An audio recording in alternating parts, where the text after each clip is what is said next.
اعوذ باللہ من الشیطان الرجیم بسم اللہ الرحمن الرحیم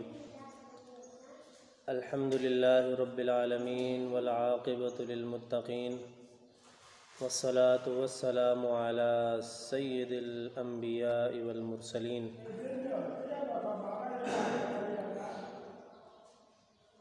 ان اللہ وملائکتہ یصلون علی النبی یا ایہا الذین آمنوا صلوا علیہ وسلموا تسلیما صلی اللہ علی النبی الأمی وآلہ صلی اللہ علیہ وآلہ وسلم جزا اللہ عنا سیدنا ومولانا محمد وعلى آل سیدنا ومولانا محمد وبارک وسلم وقال اللہ تبارک وتعالی فی القرآن المجید والفرقان الحمید وإنک لعلی خلق عظیم صدق اللہ مولانا العظیم۔ حمد و صلوات کے بعد میرے نہایت واجب الاحترام عزت و تکریم محبتوں اور چاہتوں کے لائق سامعین محترم، اللہ رب العزت کا بے پناہ شکر ہے، اس کا بے انتہا احسان ہے، کرم ہے، اور اس کے سونے محبوب پیارے آقا حضور جانے کائنات خاتم النبیین صلی اللہ علیہ وآلہ وسلم کی نظر عنایت ہے کہ اس نے ہمیں مسلمان پیدا کیا، اور پھر اس سے بھی بڑھ کر اس نے ہمیں مسلمان گھرانے میں پیدا کیا، سب سے بڑھ کر اس نے ہمیں اپنے سونے محبوب کا امتی بنا کر اس دنیا میں بھیجا۔ کیونکہ جو آیت کریمہ میں نے آپ کے سامنے تلاوت کی ہے وَإِنَّكَ لَعَلَىٰ خُلُقٍ عَظِيمٍ، تو اس آیت کا مفہوم ہم اگر سمجھنا چاہیں تو کچھ اس طرح ہم سمجھ سکتے ہیں کہ اللہ رب العزت نے فرمایا کہ محبوب ہم نے آپ کو عظیم اخلاق سے نوازا ہے، بہتر اخلاق سے نوازا ہے۔ تو اس آیت سے ہم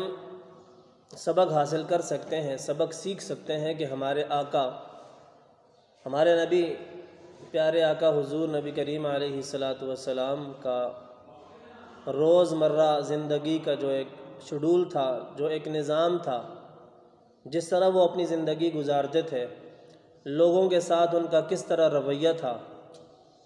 صحابہ کرام کے ساتھ ہو یا پھر کوئی انجان کسی علاقے سے آیا ہوا کوئی مہمان ہو، تو آپ کا ان کے ساتھ کس طرح اخلاق تھا، ہم یہ جاننا چاہیں تو ہم جان سکتے ہیں اور سمجھ بھی سکتے ہیں، اور اس بات پر ہم ایک دوسرے سے سوال کرتے ہیں کہ آیا کہ ہمارے اخلاق اس پیارے ہستی کی شان کے مطابق ہیں یا نہیں؟ تو جواب ہم سب کو یہی ملے گا کہ ہمارے اخلاق اس قدر نہیں ہیں، کیونکہ اخلاق ہم صرف سنا ہوا ہے علماء سے، حافظوں سے، اماموں سے، قاریوں سے، خطیبوں سے، لیکن عملی زندگی میں اگر دیکھا جائے تو اخلاق نام کی چیز ہمارے اندر الف بھی نہیں ہے۔ اخلاق کی مثال ایک آپ اس طرح بھی سمجھ سکتے ہیں، گرمی کا موسم تھا، آپ کے سامنے ہے، ابھی تو جون جولائی آئی بھی نہیں ہے، اور کس طرح اللہ رب العزت ناراضگی کا اظہار فرمایا ہوا ہے اس نے۔ اور ملک عرب کی گرمی تو لوگ وہ سمجھتے ہیں، وہ جانتے ہیں کہ جو لوگ وہاں سے ہو کر آئے ہیں، میری دعا ہے کہ اللہ رب العزت ہم سب کو بھی اس خوبصورت جگہ کی حاضری نصیب فرمائے۔ تو ایک بوڑھیا تھی اور ان کا دماغ، اس بوڑھیا کا دماغ کام نہیں کرتا تھا، مدینہ کی گلیوں میں اگر وہ گھومتی تو لوگ اس سے جان چھڑا کر بھاگتے تھے، دور ہوتے تھے۔ کیوں؟ سب یہی کہتے تھے کہ اس کا دماغ ٹھیک نہیں ہے، یہ اگر کسی سے بات کرے تو یہ بات کرتی چلی جاتی ہے، پھر اپنی بات کو ختم نہیں کرتی وہ۔ تو ہمارے پاس اتنا ٹائم نہیں ہے کہ ہم اس بڑھیا کی بات سنیں۔ جس صحابہ کو پکڑ دی، جس بندے کو پکڑ دی، وہ بندہ جان چھڑا کر بھاگ جاتا، راستہ تبدیل کر دیتا۔ لیکن قربان جائیں میرے اور آپ کے آقا پر،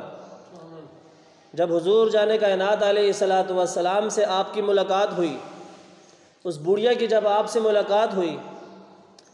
تو جس بوڑھیا کی کوئی بات مدینہ میں نہیں سنتا تھا،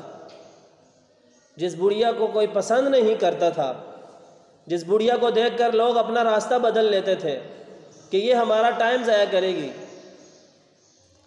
اس بوڑھیا کی اگر کسی نے بات سنی ہے تو میرے اور آپ کے سونے محبوب کی سنی ہے، ہمارے نبی نے ان کی بات سنی ہے۔ حدیث کی تفسیر لکھتے ہوئے لکھنے والے علماء نے یہ لکھا،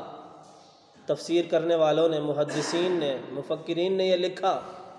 اس وقت آج کے زمانے کی طرح گھڑیاں تو نہیں تھیں،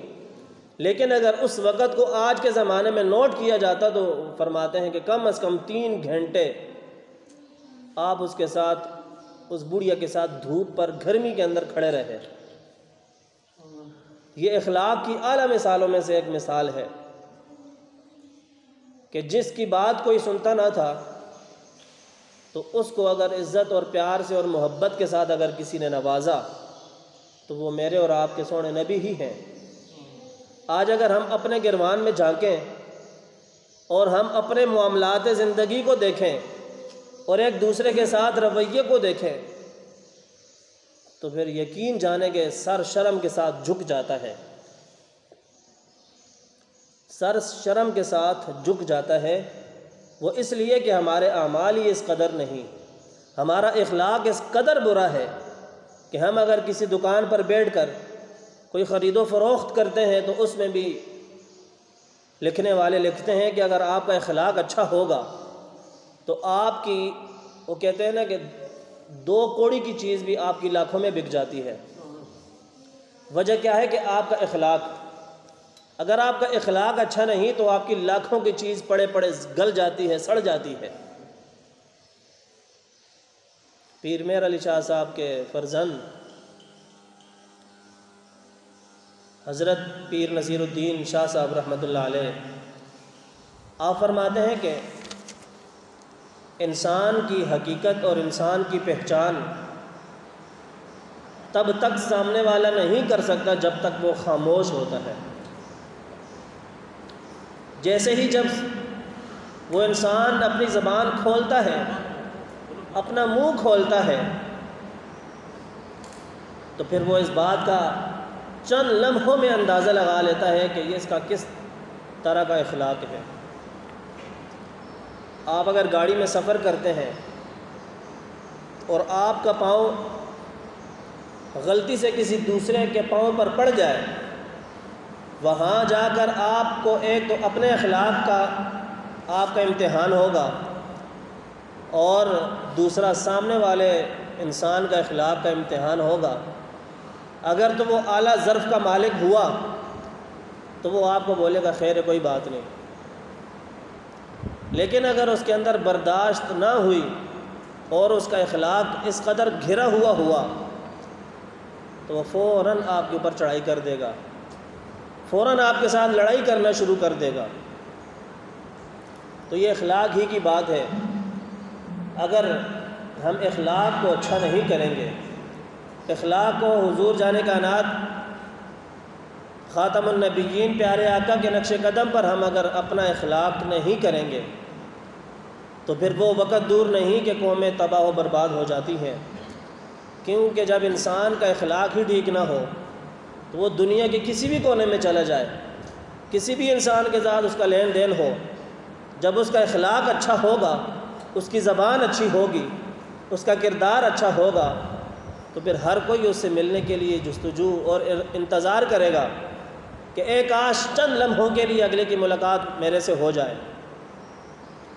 حضرت ابو درداء رضی اللہ تعالیٰ عنہ کی روایت ہے، آپ فرماتے ہیں کہ حضور نبی کریم علیہ الصلاۃ والسلام نے ارشاد فرمایا کہ قیامت کے دن مومن کا ترازو، جب ہمارے نامہ اعمال تولے جائیں گے تو حضور فرماتے ہیں کہ مومن کا ترازو بہت زیادہ وزنی ہوگا۔ سوال ہوتا ہے یا رسول اللہ ہمیں بتائیں کس مومن کا ترازو بھاری ہوگا؟ تو آپ فرماتے ہیں کہ اس شخص کا ترازو بھاری ہوگا کہ جس کا دنیا میں اخلاق اچھا ہوگا۔ وہ جگہ ہے کہ جہاں ایک ایک نیکی کے لیے انسان ترسے گا۔ ماں ہے تو وہ اپنی بیٹی سے جان چھڑا کر بھاگے گی، باپ ہے تو وہ اپنے بیٹے سے جان چھڑا کر بھاگے گا کہ اے کاش کہ مجھے ایک نیکی مل جائے اور میرا نامہ اعمال جنت میں جانے والوں کا ہو جائے۔ لیکن حضور فرماتے ہیں کہ اگر وہاں کسی کا ترازو اللہ تعالیٰ بھاری کرے گا تو وہ انسان کا اخلاق اچھا ہوا تو اللہ رب العزت میدان محشر میں قیامت کے دن اس کا ترازو بھاری کر دے گا۔ پھر آگے ارشاد فرماتے ہیں کہ اللہ تعالیٰ کو فحش کلام کرنے والا انسان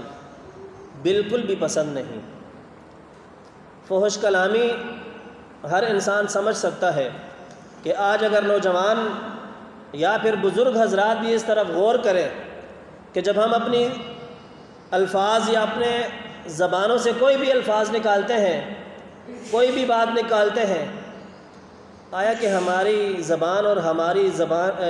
الفاظوں کے ذریعے سامنے والے کو تکلیف تو نہیں ہو رہی؟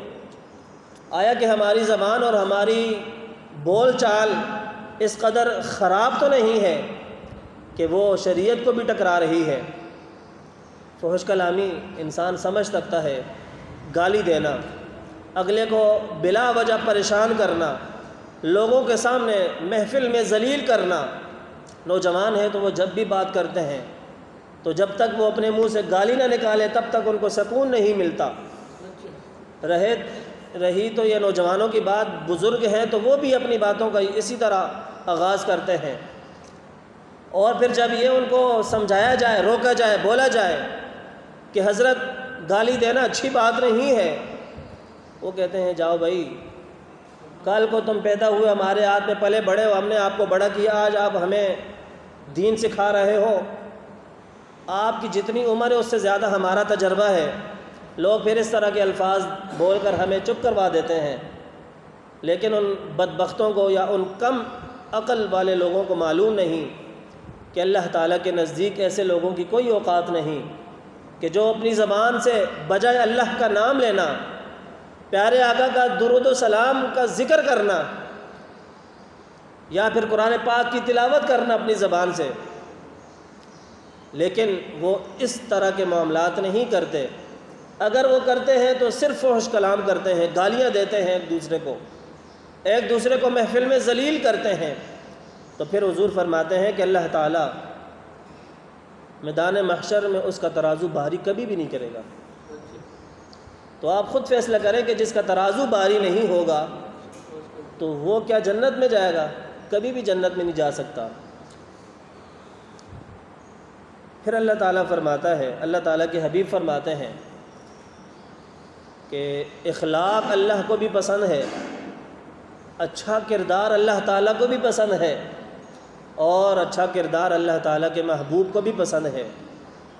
آج اگر آپ نے اپنا نام روشن کرنا ہے، اپنے بچوں کو اچھی تربیت دینی ہے، تو اس تربیت میں آپ اخلاق بھی سکھا دیں، اس تربیت میں آپ سچ بھی سکھا دیں، اس تربیت میں آپ پیارے آقا کی محبت بھی سکھا دیں۔ جب حضور کی محبت آپ نے اپنے بچوں کو سکھا دی تو اس محبت میں اخلاق بھی آ جائے گا، اور آپ جانتے ہیں کہ جس شخص کا اخلاق اچھا ہو جاتا ہے پھر اس کو، میں نے یہ پہلے بھی بات عرض کی ہے کہ ہر انسان اس سے ملنے کی کوشش کرتا ہے۔ حضرت عائشہ صدیقہ رضی اللہ تعالیٰ عنہ آپ فرماتی ہیں کہ میں نے حضور نبی کریم صلی اللہ علیہ وآلہ وسلم سے سنا، آپ فرماتی ہیں کہ میں نے حضور سے سنا ہے کہ بے شک مومن اچھے اخلاق کی وجہ سے اس شخص کا درجہ حاصل کر لیتا ہے، اس شخص کا مقام حاصل کر لیتا ہے جو شخص پوری رات بھر اللہ رب العزت کی عبادت کے لیے نماز میں کھڑا رہتا ہے۔ اور دن میں وہ روزہ رکھتا ہے۔ دو شخص ہیں، ایک وہ شخص کہ جس کا اخلاق اچھا ہو، اور ایک وہ شخص کہ جس کا اخلاق اچھا نہیں ہے لیکن وہ اللہ کی بارگاہ میں عبادت کرتا ہے۔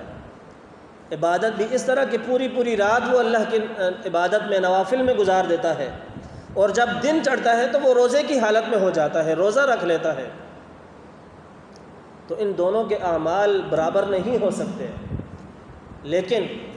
حضور جان کائنات علیہ الصلوۃ والسلام نے ارشاد فرمایا کہ جب کوئی انسان رات کو اللہ کی عبادت تو نہیں کرتا، نہ ہی دن کو وہ روزہ رکھتا ہے، لیکن اس کا اخلاق اچھا ہو گیا ہے، وہ اپنے سے چھوٹے عہدے والے پر یا اپنی ذات سے چھوٹی ذات پر وہ انسان کو انسان سمجھ کر اس کی عزت کرتا ہے، اور اپنا آپ بھی اپنی شخصیت کو وہ پائمال نہیں کرتا،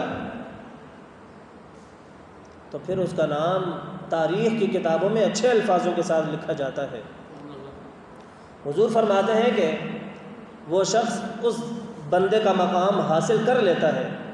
کہ جو رات کو اللہ کی عبادت کرتا ہے اور دن کو روزے کی حالت میں رہتا ہے۔ اب آپ خود فیصلہ کریں کہ جس شخص کا اخلاق ہی اچھا نہ ہو، وہ بے شک اللہ کی عبادت کرتا رہے، وہ اگر پہلی صفوں میں بھی بیٹھے گا اور اس کا اخلاق لوگوں کے حوالے سے، لوگوں کے ساتھ لین دین میں اگر اس کا اخلاق اچھا نہیں ہے تو اس کا اس پہلی صف میں آ کر بیٹھنا بے معنی ہے، کوئی فائدہ اس کو نہیں پہنچائے گا۔ بہرحال ہم انسانوں کا اور خاص کر کے مولویوں کا کام ہے، یا ایھا الرسول بلغ ما انزل الیک من ربک، کہ محبوب آپ وہی لوگوں تک پہنچائیں کہ جو ہم نے آپ کو عطا کیا ہے۔ تو اب ہم بھی آپ کو وہی بتاتے ہیں کہ جو ہمیں ہمارے نبی نے بتایا ہے۔ آگے ہر انسان کی اپنی قبر ہے، یہ میں چاہتا تو زور زبردستی جوش کے ساتھ بھی بات کر سکتا ہوں، لیکن میرا مقصد اور میری سوچ یہ ہے کہ انسان کو سمجھ آئے، کچھ انسان یہاں سے لے کر جائے۔ جب آپ ہاتھ میں پانی کا گلاس پکڑتے ہیں اور پیاس بھی آپ کو لگی ہوئی ہے، آپ پانی پی کر بھی اگر پیاسے رہ جاتے ہیں تو پھر آپ کے اس پانی اور گلاس کا قصور نہیں ہے، آپ کی صحت کا قصور ہے، آپ نے اس کا علاج کرنا ہے۔ آپ یہاں سے اٹھ کر اگر باہر نکلتے ہیں، آپ سے اگر کوئی سوال کرتا ہے حضرت بتائیں آج آپ نے کیا سیکھا، تو آپ خالی کے خالی برتن لے کر باہر چلے جائیں تو پھر فائدہ نہیں ہے۔ آپ آئیں دودھ لینے کے لیے، لائن میں کھڑے ہو کر خالی برتن لے کر واپس چلے جائیں تو بے وقوف بھی بولے گا یار تو گیا تھا دودھ لینے کے لیے، لے کر کچھ کیوں نہیں آیا۔ تو یہی حال ہے کہ جب آپ کل بروز قیامت اللہ کی بارگاہ میں پیش ہوں گے تو نامہ اعمال کی جو ٹوکری ہمارے پاس ہوگی اس میں اگر اخلاق نام کی چیز نہ ہوئی تو یقین جانے کہ وہ انسان ذلیل ہو جائے گا، رسوا ہو جائے گا، پریشان ہو جائے گا کہ اے کاش کہ جب ہمیں موقع ملا تھا دنیا میں تو ہم اپنا اخلاق بھی اچھا کر لیتے۔ بہرحال ابو یعلا ایک بزرگ گزرے ہیں، وہ فرماتے ہیں کہ تمہارا مال تمام لوگوں تک نہیں پہنچ سکتا، تمہارا مال، تمہارا علم، تمہاری شخصیت تمام لوگوں تک نہیں پہنچ سکتی جب تک تمہارا اخلاق اچھا نہ ہو جائے۔ آپ دکان ڈال کر بیٹھے ہوئے ہیں، آپ سے کوئی سودا لینے کے لیے نہیں آ رہا تو آپ سمجھ جائیں کہ آپ کا اخلاق، آپ کا رویہ لوگوں کے ساتھ اچھا نہیں ہے، اسی لیے آپ سے لوگ دور رہتے ہیں، آپ سے تعلق توڑنے والے رہتے ہیں۔ اگر آپ کا اخلاق اچھا ہوتا، اگر آپ کی شخصیت اچھی ہوتی تو ہر بندہ آپ سے ملنے کی کوشش کرتا۔ بہرحال حضور نبی کریم علیہ الصلوۃ والسلام کی روایت ہے، اس روایت کو بھی حضرت ابو یعلا روایت کرتے ہیں۔ آپ فرماتے ہیں کہ مجھے تم میں سے سب سے زیادہ محبوب روز قیامت وہ شخص ہوگا، آہستہ آہستہ اس لیے بول رہا ہوں کہ آپ کو بات سمجھ آئے۔ حضور فرماتے ہیں کہ روز قیامت مجھے سب سے زیادہ محبوب وہ شخص ہوگا کہ جس کی دنیا میں یہ عادت ہوگی کہ اس کا اخلاق اچھا ہوگا۔ آج موقع ہے ہم سب کے پاس، آپ کی دوستی کا حلقہ اگر 10 لوگوں میں ہے تو آپ ان 10 لوگوں کے ساتھ اپنا اخلاق اچھا کر لیں۔ آپ اگلے کو اوئے فلاڑیا، او عثمان نام ہے تو عثمانیہ، نعمان نام ہے تو نعمانیہ، آپ اس کو پیار سے نہیں بلا سکتے۔ عثمان، عمران، بڑا ہے تو آپ کو فلاں عثمان بھائی یا فلانا بھائی۔ ضروری ہے کہ آپ اس کو گالی دے کر بلائیں، ضروری ہے کہ آپ اس کو غلط نام بگاڑ کر بلائیں۔ یہ اخلاق اچھا نہ ہونے کی دلیل ہے کہ آپ اگر کسی کو بلاتے ہیں تو گندے الفاظوں کے ساتھ بلاتے ہیں۔ قرآن میں ہے، اللہ تعالیٰ ارشاد فرماتا ہے کہ جب کوئی کسی کا نام بگاڑتا ہے تو ان لوگوں کا حال برے لوگوں کے ساتھ ہوتا ہے۔ اللہ نے سختی کے ساتھ منع فرمایا کہ جب تمہیں نام مل جائے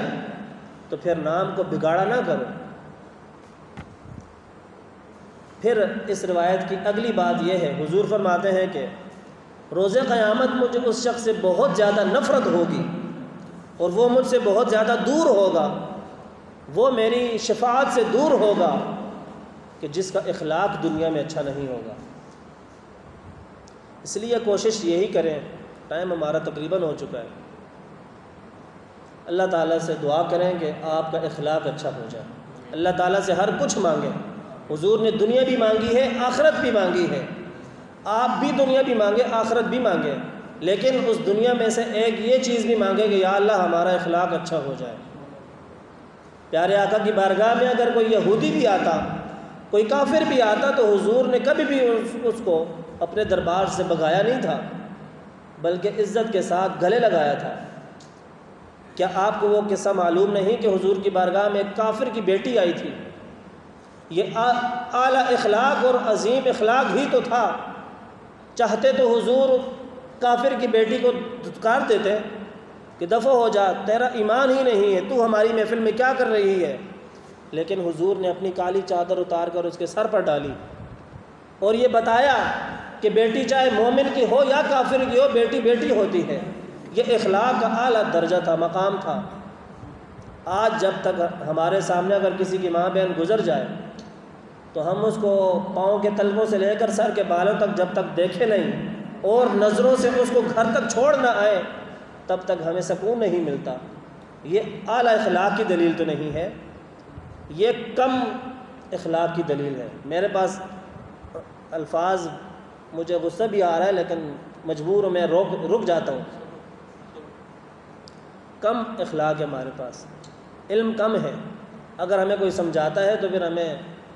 وہ بندہ لطیفہ لگتا ہے۔ بہرحال یہ ساری روایتیں مسند امام احمد میں ہیں، اگر کوئی پڑھنا چاہے تو پڑھ بھی سکتا ہے۔ بہرحال اللہ ہم سب کا حامی و ناصر ہو۔ جاتے جاتے آپ ایک مسئلہ بھی سیکھ لیں، کیونکہ میری عادت ہوتی ہے کہ ایک مسئلہ بھی آپ کو سکھاؤں۔ جمائی آنا، جس کو ہم اپنی زبان میں عباسی بولتے ہیں، عباسی آئی ہے،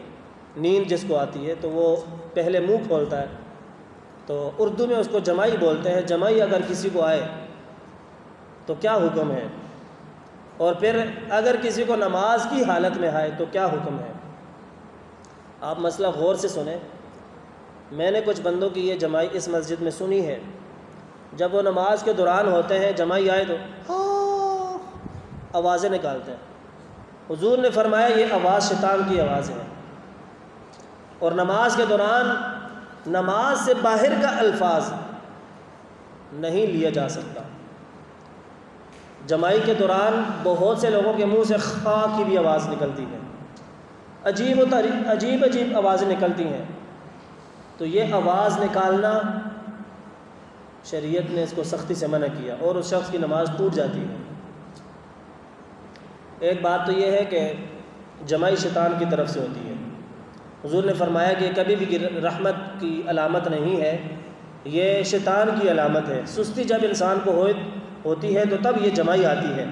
جمائی کا حکم یہ ہے کہ جب آپ کو نماز کی حالت میں آئے تو آپ اپنی آواز کو بند رکھیں، کیونکہ ہماری عادت ہو چکی ہے، محفل میں ہو، نماز میں ہو، کسی فوتگی میں ہو، خوشی میں ہو، منہ کھول لیتے ہیں۔ حضور نے فرمایا کہ شیطان اس قدر تمہاری اس حرکت پر ہنستا ہے، اتنا زیادہ ہنستا ہے کہ وہ تمہارے منہ میں اپنا پیشاب چھوڑ کے چلا جاتا ہے۔ حضور نے فرمایا قرآن میں بھی ہے کہ اللہ تعالیٰ نے تمہاری شکل کو اتنا خوبصورت بنایا ہے، انسان کو اللہ تعالیٰ نے بے تحاشا خوبصورت بنایا ہے، اور پھر جب جمائی لے کر انسان اپنی شکل بگاڑتا ہے، حضور فرماتے ہیں کہ تم جمائی لیتے وقت جب اپنا ہاتھ منہ پر نہیں رکھتے ہو یا پھر اپنا منہ بند نہیں کرتے ہو تو تم اپنے منہ کو بگاڑ لیتے ہو۔ کوئی بھی اپنا منہ کھول کر شیشے میں دیکھے یا تصویر بنا کر دیکھے تو وہ عجیب لگتا ہے۔ تو حضور نے انسان کے اس منہ کو بگاڑنے سے بھی حضور نے منع کیا، کیوں کہ شیطان خوش ہوتا ہے۔ تو وہ بندہ کہ جو نماز کی حالت میں ہا ہو کرتا رہے، تو آپ بتائیں کہ جب حضور نے نارمل حالت میں منع کیا تو نماز کی حالت میں کیسے اجازت مل جائے گی؟ تو یہ مسئلہ یاد رکھیں، آہستہ سے میں بولنے لگا ہوں۔ نماز کی حالت میں جب جمائی آتی ہے تو آپ اپنا منہ بند کریں یا پھر اپنا ہاتھ رکھیں۔ اگر نہیں روک سکتے تو دل میں اتنا خیال جانے کہ یار آج تک تو کبھی نبیوں کو آئی نہیں ہے تو پھر مجھے کیوں آتی ہے، اللہ کی قسم اٹھا کر کہتا ہوں وہیں آپ کا منہ بند ہو جائے گا۔ یہ میں نے آزما کر دیکھا۔ جب آپ کو جمائی آئے تو آپ یہ دل میں تصور کریں کہ آج تک کسی نبی کو جمائی آئی نہیں، کیونکہ جمائی سستی کی علامت ہے، اور نبی کبھی بھی دنیا میں سستی کے لیے نہیں آیا، نبی تبلیغ کے لیے آیا ہے، اللہ کی عبادت کے لیے آیا ہے۔ تو جب ہم گھر سے سب کچھ چھوڑ کر اس دنیا میں مسجد میں اللہ کی بارگاہ میں آ جاتے ہیں، پھر بھی ہم سستی کو لے کر بیٹھے رہیں، تو حضور نے فرمایا کہ یہ شیطان کی علامت ہوتی ہے سستی، اور بہتر یہی ہے کہ آپ اس سے اپنے آپ کو بچائیں۔ اور جو بندہ جمائی کے وقت آوازیں نکالتا ہے تو یہ بھی میں نے آپ کو بتا دیا کہ شیطان کی آوازیں ہوتی ہیں، انسان اس طرح آوازیں نہیں نکالتا۔ یقیناً میں امید کرتا ہوں کہ آپ کو مسئلہ سمجھ آ گیا ہوگا، اس پر اور بھی بہت ساری باتیں ہیں، لیکن بس ایک تو آپ ماشاءاللہ آتے ہی مجھ سے بھی جلتی ہیں، تو پھر مجھے مجبور ہونا پڑتا ہے کہ آپ بس اب ختم کرو۔ اللہ تعالیٰ آپ سب کا حامی و ناصر ہو، ہم سب کا حامی و ناصر ہو۔ جو کچھ بھی ہم نے پڑھا سنا اللہ اس کو قبول فرمائے۔ وما علینا الا البلاغ المبین۔